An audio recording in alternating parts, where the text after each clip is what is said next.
PV അൻവറിന് മുന്നിൽ UDF വാതിൽ തുറക്കേണ്ടെന്ന നിലപാടിന് KPCC രാഷ്ട്രീയകാര്യ സമിതിയിൽ പിന്തുണ.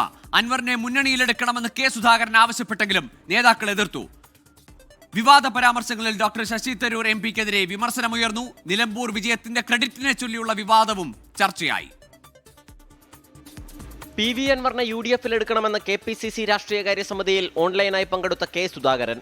അൻവറിന്റെ സഹായമില്ലാതെയാണ് നിലമ്പൂരിൽ ജയിച്ചതെന്ന വാദമാണ് മറ്റു നേതാക്കൾ ഉയർത്തിയത്. നേതൃത്വത്തെ പ്രതിസന്ധിയിലാക്കിയ ഡോക്ടർ ശശി തരൂർ MP-യുടെ വിവാദ പ്രസ്താവനകളും യോഗത്തിൽ ചർച്ചയായി. നിരന്തരം പ്രശ്നമുണ്ടാക്കുന്നവർക്കെതിരെ നടപടി വേണമെന്ന് നേതാക്കൾ ആവശ്യപ്പെട്ടു. ആശയക്കുഴപ്പമുണ്ടാക്കാതെ തരൂരിനെ ചേർത്ത് നിർത്തണമെന്നായിരുന്നു രമേശ് ചെന്നിത്തലയുടെ നിലപാട്. നിലമ്പൂർ വിജയത്തിന്റെ ക്രെഡിറ്റ് ആർക്കെന്ന തർക്കം പൊതുസമൂഹത്തിൽ അവമതിപ്പുണ്ടാക്കുമെന്ന അഭിപ്രായം യോഗത്തിൽ ഉയർന്നു.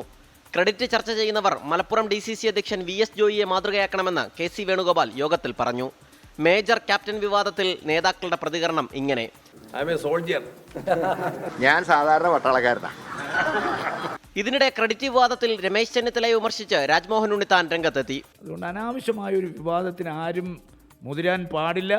മുതിർന്നാൽ ഞാൻ പലതും കണ്ടിട്ട് അനങ്ങാതിരിക്കുകയാണ്.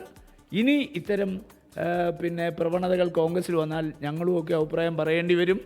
പറയിപ്പിക്കാതിരിക്കുന്നത് എല്ലാവർക്കും നല്ലതാണ്. വേഗത്തിൽ പുനഃസംഘടന വേണമെന്ന് രാഷ്ട്രീയകാര്യ സമിതിയിൽ ഒരു വിഭാഗം വാദിച്ചു. പുനഃസംഘടന തൽക്കാലം വേണ്ടെന്ന നിലപാടായിരുന്നു ചില നേതാക്കൾക്ക്. 24 തിരുവനന്തപുരം.